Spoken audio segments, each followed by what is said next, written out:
At the Crease with Kieran Powell.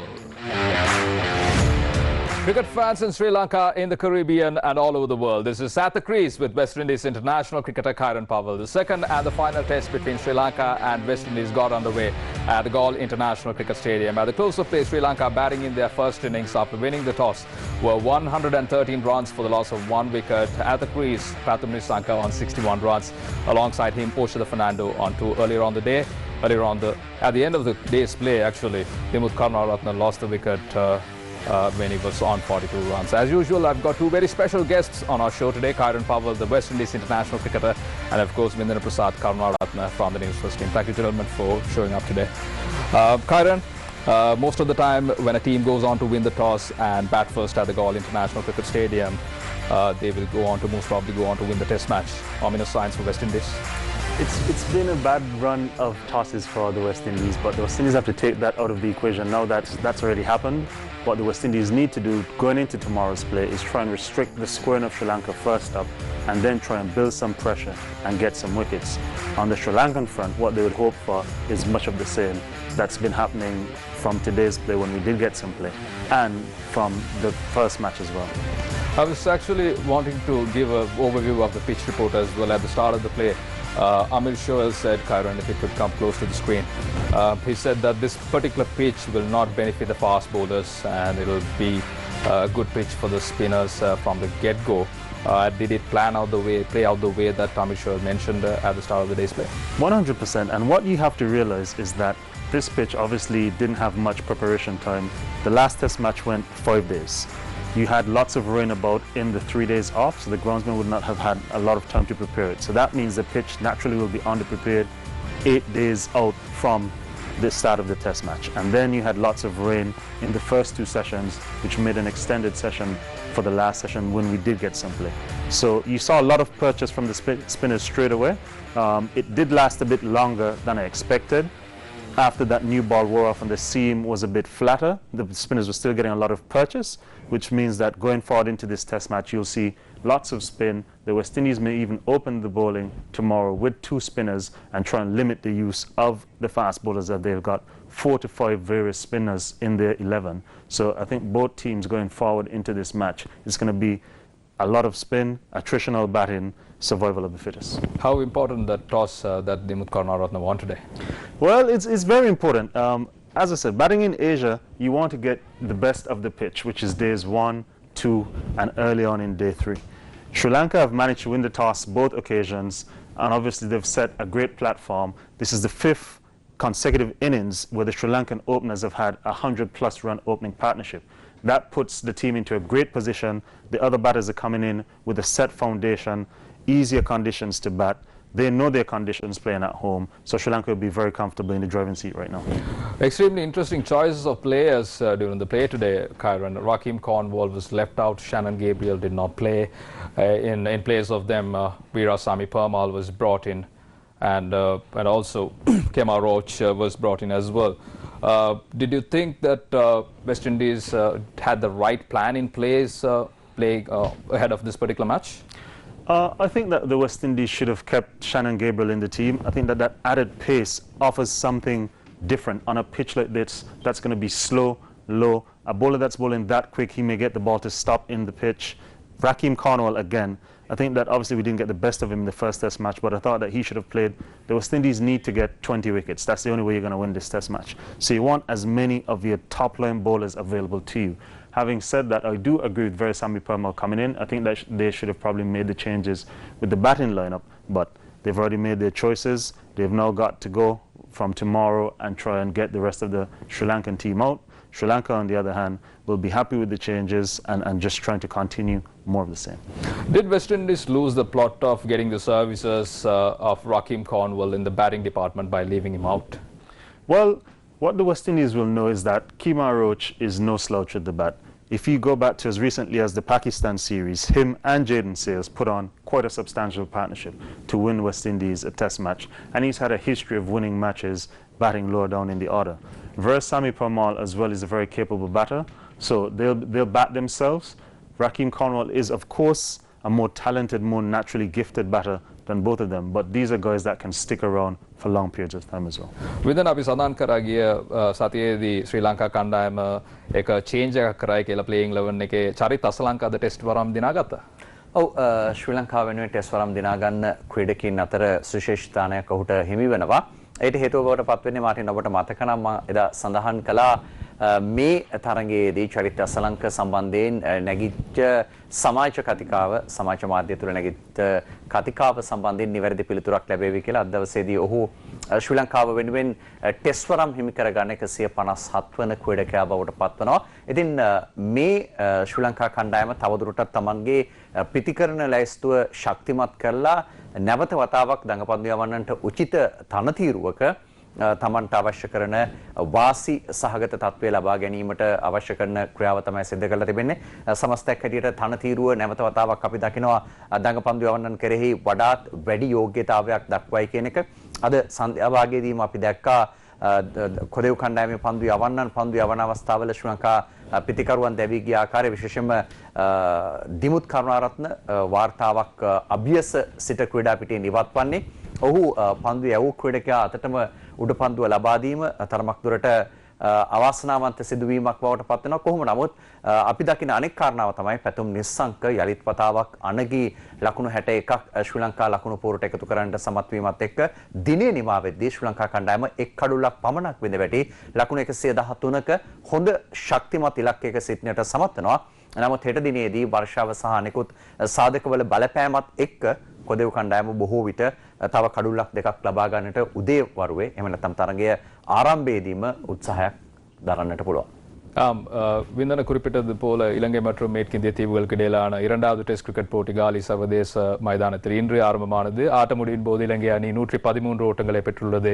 ஒரு wicket இழப்பிற்கு பேத்தும் நிசாங்க 61 ஓட்டங்களுடனும் ஓஷத பெர்னாண்டோ 2 ஓட்டங்களுடன் களத்தில் இருக்கின்றனர். திமுத் கருணாரத்ன 42 ஓட்டங்களை பெற்ற நிலையில் ஆட்டம் இழந்தார். இன்றும் கைரன் பவல் மற்றும் விந்தன பிரசாத் கருணாரத்ன எங்களுடன் இணைந்து கொண்டிருக்கின்றார்கள் எமது போட்டியின் வர்ணனைகளை பெற்றுத் தருவதற்காக. கைரன், at this point of time, Sri Lanka just made one change. It was a forced change. Dushmantha Chamira was left out from the playing 11. Charith Asalanka was brought in. A lot of expectations are on him, Charith Asalanka, to perform in the manner in which that the greats of Sri Lankan cricket had performed in the past. What are your thoughts on his inclusion in this particular 11? I think it's more public clamoring to get him into the 11 based on his performances recently in the T20 World Cup, and you can understand that. I thought that Sri Lanka should have held off a bit, let him continue to develop and be around the team. Having said that, he's a very good player. We've seen that, we know his quality, we know what pedigree he brings to the team. He also offers Sri Lanka another spin bowling option. So if you look at the Sri Lankan lineup, you've got 5 spin bowling options, 3 off spinners, 2 left arm spinners. So you know that Sri Lanka are definitely going to open the bowling with one of the left arm spinners, with West Indies having 2 right handers as opening batters, as well as the experienced Suranga Latmal. But Charith Asalanka is batting in a beautiful position down at number 6. You've got the experienced Chandimal after him and the full complement of top order batters before him. So he knows that he's going to have experience around him, even if he's got a few jitters, a few nerves. Whenever he gets to the crease, he'll have a senior player either side to comfort him, to help him to get through that initial stage and start building his test career. I had another question also, Kieran. Now I'm going to go back to the West Indies playing side. Now, if you look at the playing 11 on this particular second test match, Kieran, Joshua De Silva was batting really well against the spinners alongside Nkrumah Bonner in the first test match. But when we look at the batting scorecard, he was batting at number 9. Do you think that Joshua De Silva should be promoted up in the order? I think because of Jason Holder's capability with the bat, we all know that Jason Holder is a very, very quality player. Kyle Mayers as well, because he's batting so low at number 6. In these conditions, it's ideal for him to bat number 6 generally, but because he's batting at number 6 in these conditions, it forces Joshua De Silva all the way down to number 8. He can't get any higher with this being the 11 that the West Indies have played. So as well as he's played in the previous test match, he'll have to do it again from number 8. වින්දන තව ප්‍රශ්නයක් අපිට මතුවෙනවා. දිමුත් කරුණාරත්නට අද ලෝක වාර්තාවක් ගිලී ගිය අතරම ඇවිල්ලා අර්ධ ශතක 6ක් 7ක් ලබා ගන්න තියපු අවස්ථාව ගිලි ගියාවට. ඔව් මම හිතන්නේ අද දවසේදී ඔහු තරමක් අපි වෙනදා දිමුත් ආරම්භක ප්‍රතිකරුවෙක් හැටියට ලකුණු රැස් කරන ආකාරය දැක්කේ නැහැ. පැතුම් තමයි තරමක් වේගෙන් ලකුණු අතරට නිරන්තරයෙන්ම ආවේ.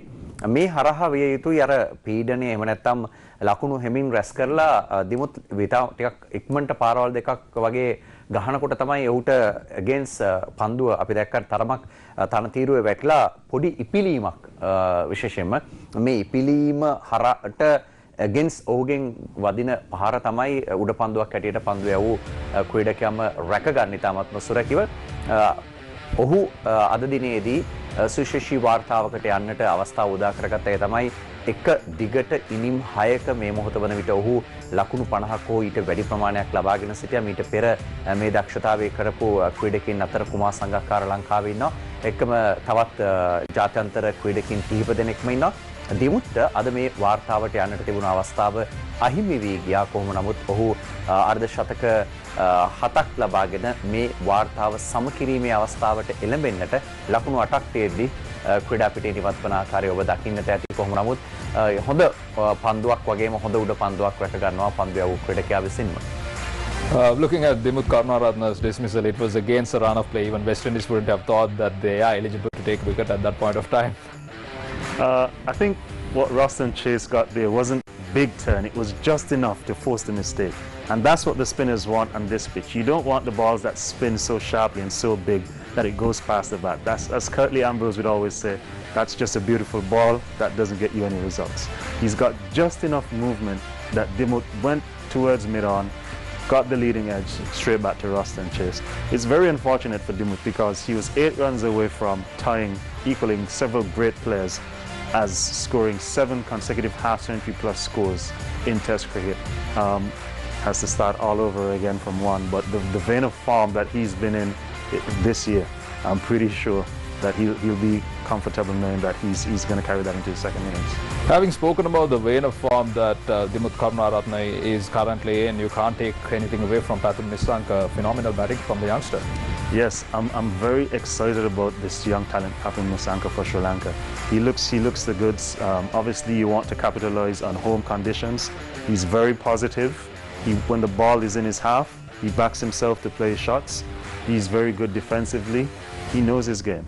He's got a very fantastic first-class record as well. And it bodes well for Sri Lanka because you look at the team that Sri Lanka is putting together now. The batting is very consistent. You've got Thiramani on the outside having missed this series for personal reasons, having to come back in. So it's good problems for the selectors to have. වින්දන අපිට opening බැට්ස්මන්ලා ගැන කතා කරොත් එimhe ප්‍රශ්නාන්තයක් ඇති වෙනවා. ලහිරු තිරිමාන ආරම්භික පිටිකරුවෙක් චරිත අසලංකට ක්‍රීඩා කරන්න පුළුවන් නම්බර 1 2 පැතුම් නිස්සංක ඉතාම හොඳට සෙල්ලම් කරනවා. ශ්‍රී ලංකා කණ්ඩායමේ සිලෙක්ෂන් කමිටි එකේ පොඩි ප්‍රශ්නයක් තියෙනවා. දැන් කාවද සිලෙක්ට් කරන්න කියලා දැන් ලහිරු තිරිමාන ආපු ගමම. ඔව් ඒක ගැටලුවක් බවට පත් වෙවි. කොහොම නමුත් ශ්‍රී ලංකා කණ්ඩායමක් හැටියට පහුගිය කාලේ අපි දැක්කා එක් දින සහ T20 තරඟ පිටිය තුලත් මේ කම්බිනේෂන් සහ මේ තරඟකාරීත්වය හරහා කෙසේම විදිහට තමන්ගේ ස්ථානය රැක ගන්නට ක්‍රීඩා කරන ආකාරයක් ඒකට ප්‍රධානතම සාධකයක් සහ හේතුවක් හැටියට කියන්න පුළුවන් මාටින් අපි දැක්කා පන්දුවාර 20 ක්‍රිකට් ලෝක කුසලානේ ශ්‍රී ලංකාවේ නිත්‍ය නායකයාට ක්‍රීඩා කරන්න අවස්ථාවක් ලැබෙන්නේ නැහැ. ඒ තරමටම කණ්ඩායමේ ක්‍රීඩකින් අතර තියෙන තරඟකාරීත්වය ලකුණු අතර සිටීම මේ ක්‍රීඩකින් එක්කෙනෙකුට එක්කෙනෙක් දෙවනි උනේ නැහැ. දැන් මේ තත්වයම යලිත් වතාවක් අපි දකිනවා ටෙස්ට් ක්‍රීඩාව තුළ විශේෂයෙන්ම සමහර විට ඇතැම් පිටිකරුවන් ආදේශ කිරීම යම් පිටිකරුවන් මේ තත්වයට සුදුසුද ඔවුන්ගේ දක්ෂතාවය කොහොමද කියන එක පිළිබඳව යම් නිර්ණායකයන් වලට නිගමනයන් වලට එළඹෙන්නට තේරීම් කමිටුව දරන උත්සාහයේ ප්‍රතිඵලයක් හැටියට තමයි අපි මේක දකින්නේ. කොහොම නමුත් ලහිරු තිරිමාන්න ශ්‍රී ලංකා කණ්ඩායමේ නිත්‍ය ආරම්භක ප්‍රතිකරුවා හැටියට ඉතාමත්ම හොඳින් ක්‍රීඩා කරමින් සිටියා. ඔහු නිමාව දුටු තරඟාවලි වල ශතකයක් පවා ලබා ගත්තා. ජයග්‍රහණය සඳහා අවශ්‍ය කරන සියලුම කැපකිරීම් සිදු කරනු ලැබුවා. නමුත් පෞද්ගලික හේතුවක් මත ඔහු විදේශගත වීමත් එක්ක ඔහුගේ ස්ථානය ලැබෙන ක්‍රීඩකීන් ඉතාමත්ම හොඳින් මේ මොහොත වෙද්දී Tamanගේ යුතුයකම් කොටස ඉෂ්ට කිරීම කෙසේම විදිහකට ලහිරු තිරිමානටත් අභියෝගයක් වන්නට පුළුවන්. එළඹෙන ටෙස්ට් ක්‍රිකට් තරඟ සඳහා ඔහු ජනවාරියේදී හෝ යම්කිසි විදිහකට ශ්‍රී ලංකාවට යලිත් පැමිණියාම ඔහුගේ ස්ථානය රැක ගැනීම සහ ඔහුගේ ස්ථානය යලිත් වතාවක් ඔහුට ලැබෙනවාද නැද්ද කියන කාරණාව සම්බන්ධයෙන් තීරණ කමිටුවත් එක්ක දීර්ඝ සාකච්ඡාවකට යන්නට වෙයි. ඔහු විදේශගතව සිටියත් ඒ පිළිබඳව යම්කිසි පූර්ණ නිගමනයකට එළඹීමෙන් අනතුරුව ලංකාවට එන්නට බොහෝ දුරට ඉඩ තිබෙන බවට තමයි අපට තොරතුරු තියෙන්නේ. விந்தன கூறியது போல லயரு திரிமான இலங்கை அணியின் பெர்மனன்ட் ஓப்பனிங் பேட்ஸ்மேனாக தான் செயற்பட்டிருந்தார் கடந்த இங்கிலாந்து டூரின் படி. ஆனால் அவர் பர்சனல் ரீசன்ஸுக்காக இப்போது ஆஸ்திரேலியாவில் லயரு திரிமான இருக்காரு. பத்தும் நிசாங்க் ஆல்ரெடி ஓப்பனிங் பேட்ஸ்மேன் ஆகி 61 ஓட்டங்களை பெற்றிருக்காரு. மிகவும் சிறப்பாக விளையாண்டு கொண்டிருக்காரு பத்தும் நிசாங்க். இந்த போட்டியிலும் கடந்த போட்டியிலும் மிகவும் சிறப்பாக ஆடிக்கொண்டிருக்காரு. நிறைய கேள்விகள் செலெக்ஷன் கமிட்டிக்கு இந்த பெர்ஃபார்மன்ஸ்னால இந்த ஃபியூச்சரில் வரும்னு நாங்கள் எதிர்பார்க்குறோம். Kieran, talking about the combination of Sri Lanka one more time now, you got Pathum Nissanka, Lairu Tirimana, as you said. Now, Sri Lanka, do you think from a selection committee's perspective that they would want to move some of the middle order batsmen, or maybe if Pathum Nissanka bats really well, then would they think of moving down the order just to have him in the playing 11 because considering his form at this point of time? I think they're going to go back to Lahiru Thirumarani, which I think is correct. Obviously, you'd prefer to have a left-right combination, but I think Dimuth and Lahiru have created such a good bond that you want to stick with that. I think that also gives Pathum Nissanka some time to develop into his career, not having that pressure of facing the new ball straight away, and gives him some more scores, some more confidence. So now that middle order, those next 3 spots become very tight for the remaining batters to all fit into that next 3 batting spots. Talking about the play at this point of time now, you would have a lot of things that you would discuss during the team meetings, during the planning meetings, both West Indies and Sri Lanka. One thing that they're going to talk about tomorrow is how the weather is going to pan out. Now we look at the weather forecast. Now we don't see anything pleasant during the next few days. What do you think about what is that they need to consider when they talk about consider the weather forecast for tomorrow's game? Well, I don't think you can necessarily look too far into it. Obviously, you know in the back of your mind there's chances of rain around, but you still go to the game prepared to play. Because if you go to the game thinking it's going to rain and no rain falls, you're mentally not prepared, and then the guys will take long to switch on, as you saw was the case this afternoon, and he won't necessarily. Sri Lanka got away from the West Indies very quickly, scored at 3.3 runs and over, and that's not something that you want happening throughout a test match. So Sri Lanka would hope that the West Indies think that rain's going to come. Sri Lanka would also hope that there's lots of beautiful sunshine and continue to try and bat as long as possible, bat the West Indies out of the game. ශ්‍රී ලංකා කණ්ඩායමේ ලකුණු ලබා ගැනීමේ වේගය ඉතාම ඉහළ තත්වයක අද පැවතිය වින්දන. හෙට වර්ෂාවෙන් බාධාවක් ඇති වේද? ඇති වුණොත් එම මොන විදිහට ශ්‍රී ලංකා කණ්ඩායම මේ ගේම් එක අප්‍රෝච් කරන්න ඕනේ? ඔව් මම හිතන්නේ අද දවසේ මේ තියෙන ලකුණු 113 තරඟයේ පැවතිච්ච කාල සීමාවත් එක්ක බලද්දී මාටින් ඉතාමත්ම වටිනා ලකුණු 113ක් අපිට තියෙන්නේ. එක් කඩුල්ලක් පමණක් බිඳ වැටි. අපි දැක්කේ ඒක තමයි පැතුම් නිස්සංක එක් අන්තයකින් වේගයෙන් පන්දුට පහර දෙන්නට උත්සාහ කරද්දී දිමුත් එක් අන්තයකින් කඩුල්ල රැකගත්තා. නමුත් ඕෂධත් තාම මේ ක්‍රීඩා පිටියේ ස්ථාවර වන්නට අවස්ථාවක් ලැබිලා නැහැ. ඔහු මුහුණ දීපු පළමු පන්දු කිහිපය තුලත් අපි දකිනවා තාමත් ඔහුට ක්‍රීඩා පිටිය තුල ස්ථාවර වන්නට ලැබුණු හැම අවස්ථාවකම එතරම්ම දක්ෂතාවයක් දක්වලා නැහැ. ඉතින් කෙසේම විදිහකට ඔහුටත් හෙට දිනේදී වගකීමක් ලැබේවි මේ තන තීරුව තුල තව පන්දු වාරයක් 2ක් 3කට මුහුණ දීමෙන් පස්සේ ලකුණු ලබා ගැනීමේ වේගය වැඩි කරන්නට සහ හෙට දිනය තුල වඩා වැඩි ලකුණු ප්‍රමාණයක් මේ තරඟ පිටිය තුල රැස් කර ගැනීම විශේෂයෙන්ම පළමු ඉනිම තුල ලබා ගන්නා වැඩි ලකුණු සංඛ්‍යාව තමයි කොදෙව්වන්ට එරෙහිව යම්කිසි පීඩනයක් ගෙන දෙනවා නම් වඩාත් වැදගත් වෙන්නේ. එහෙම වුණොත් අපි හිතමු ලකුණු 350 400 සීමාවකට ශ්‍රී ලංකා කණ්ඩායමට යන්නට අවස්ථාවක් උදා කරගත්තොත් පළවෙනි දෙවන දිනය සහ තුන්වන දිනය ඇතුළත ඊට පස්සේ කඩුල්ල සහ විකට්ටුව හැසිරෙන ආකාරයත් එක්ක බොහෝ දුරට ශ්‍රී ලංකා කණ්ඩායමට නැවත වතාවක් රංගපන්දු යවන්නන්ගේ වාසියත් එක්ක මේ තරගයේ කෙරෙහිත් වැඩි බලාපොරොත්තුවක් තියන්නට පුළුවන්. නමුත් ප්‍රධානතම සාධකය වර්ෂාව කාලගුණය මේ පිළිබඳව තිබෙන අනාවැකිය හෙට දිනේදී තරම් අයහපත් නැහැ. කොහොම නමුත් හෙට දිනයත් වර්ෂාවෙන් යම්කිසි බාධාවක් නොවුනොත් අපිට ඉතාමත් හොඳ තරගයක් යලිත් වතාවක් දකින්නට අවස්ථාවක් ලැබෙයි. What should be the approach of both Sri Lanka and West Indies? Both should be contrasting but cannot mirror the opposite of the other. What should Sri Lanka first do in order to get the control? They're already in control of this particular match. What should West Indies do to get the control back to their side, Kieran? The West Indies will need to create pressure.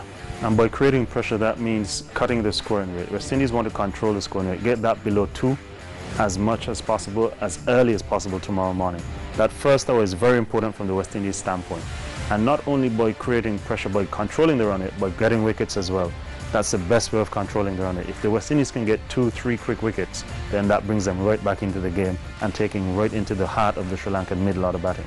From a Sri Lankan standpoint, Sri Lanka would hope that the first session, the first hour, goes their way. It doesn't even matter how much they score, but keeping those 2 wickets intact, because then those 2 batters are set going into the rest of the day, and the dressing room becomes calm. Sri Lanka would be thinking, on a pitch that's doing a lot more than the first match, they're already 113 for 1. If they can get to 300, 350 on a pitch that's doing more, you don't necessarily need that 380 that they got in the first test match. That would be a massive score.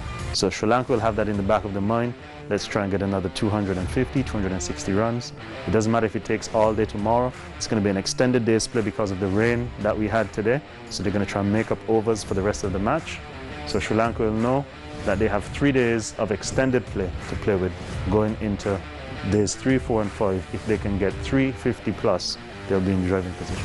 Looking at a hypothetical scenario now, if you say that Sri Lanka should score 350 runs, and what should be the lead that Sri Lanka should have going into the second innings? Well, the minimum lead is 200 because you need 200 runs to enforce the follow-on. And with the weather around, Sri Lanka will want to give themselves as much of a chance as possible of winning the match, which means you want to bat once, you want to bat big, and give your bowlers time to work with, especially knowing that there may be some interruptions. So Sri Lanka will try and take all of that into consideration in setting up their first innings target. Now the West Indies as well will know that and try and restrict Sri Lanka below 300, 250. That would be ideal for the West Indies to go out. That would mean that they will be batting within an hour after lunch. இலங்கையானி 350 ஓட்டங்களை பெற வேண்டும் முதலாவது இன்னிங்ஸில். West Indies அணியை விட 200 ஓட்டங்கள் அதிகமாக இலங்கை அணி பெற்றுக்கொண்டால் இரண்டாவது இன்னிங்ஸில். கைரன் கூறியது என்னவென்றால் இலங்கை அணி ஒரு முறை மட்டுமே இந்த டெஸ்ட் போட்டியில் பேட் பண்ண வேணும்னு, பிகாஸ் இந்த வெதர் ஃபோகாஸ்ட் படி மழையால் இந்த இஷ்யூ மழையால் பாதிப்புகள் ஏற்பட வாய்ப்பு இருக்குது. அதனால் இலங்கை அணி ஒரு முறை தான் பேட் பண்ணணும்னு நிறையா views Kieran solirkaare obage view point එක මොකක්ද අතරම වින්දන Kieran කිව්ව අතරම ශ්‍රී ලංකා කණ්ඩායම එකවරයි බැට් කරන්න ඕනේ කියලා. ඔව් බොහෝ දුරට Kieran එක්ක එකග වෙන්නට පුළුවන්. මොකද ශ්‍රී ලංකා කණ්ඩායම කාසී වාසී ජයග්‍රහණය කළා. ඒ වාසිය ලබා ගත්තා. ශ්‍රී ලංකා කණ්ඩායම ඒකම පන්දු යවන්නේ කිවත් කරලා පිටිකරුවෙක් කණ්ඩායමත් එක්ක එකතු කරගෙන තියෙනවා. මේ හැම දෙයින්ම ශ්‍රී ලංකා කණ්ඩායම බලාපොරොත්තු වෙන්නේ ලකුණු තමයි අවශ්‍ය කරන්නේ. පන්දු යවන්න ඕන සතුව සිටිනවා දඟ පන්දු බලයනිය. ඒ වගේම විකට් එක දිහා බැලුවාම තියෙන තත්ත්වයක් එක්ක ශ්‍රී ලංකා කණ්ඩායම දඟ පන්දු යවන්නන් කෙරෙහි දක්වා තිබෙන විශ්වාසය පිටිකරුවන් සුරක්ෂිත කරන්නට නම් ලකුණු 300 ලකුණු 350 380ට එහා යන්නට පුළුවන් නම් වඩා හොඳයි. ඉන් අනතුරුව ලැබෙන පීඩනය තමයි කුඩා පිටිය තුල යම්කිසි විදිහකට පාලනය කරගන්නට ඕනේ. අපි දැක්කා කොදෙව් කණ්ඩායම පළමු ටෙස්ට් ක්‍රිකට් තරගයේ දෙවනි ඉනිමේදී කඩුළු 6ක් ඉතාමත් ඉක්මනින් කුඩා පිටිය නිවත් වන ආකාරය. ඉතින් මේ තරගයේදීත් ඒ ප්‍රතිඵලය වළක්වා ගන්නට නම් කොදෙව් කණ්ඩායමට හිට තියෙන්නේ ශ්‍රී ලංකා කණ්ඩායමේ කඩුළු ඉක්මනින් දවා ගන්නට ක්‍රියාත්මක කිරීම. එසේ නොවුනොත් ශ්‍රී ලංකා කණ්ඩායම ලකුණු 350 සීමාව එහාට ගියොත් කොදෙව් කණ්ඩායමට ඒ ලකුණු සංඛ්‍යාව දැඩි පීඩනයක් වන්නට පුළුවන්. Just a quick question to you. West Indies, how many runs West Indies should be looking at restricting Sri Lanka tomorrow? As little as possible. If they could get the Sri Lankan team out below 200, 250, that would be ideal. Sri Lanka, as I said, 300, 350 on this pitch. That's doing a lot more than the first test. That would put them definitely firmly in the driver's seat, having 5 spinners at their disposal.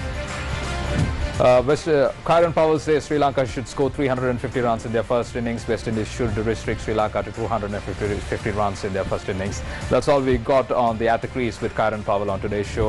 Tomorrow we'll be back with the analysis on the second day's play between Sri Lanka and West Indies. Until then, it's goodbye.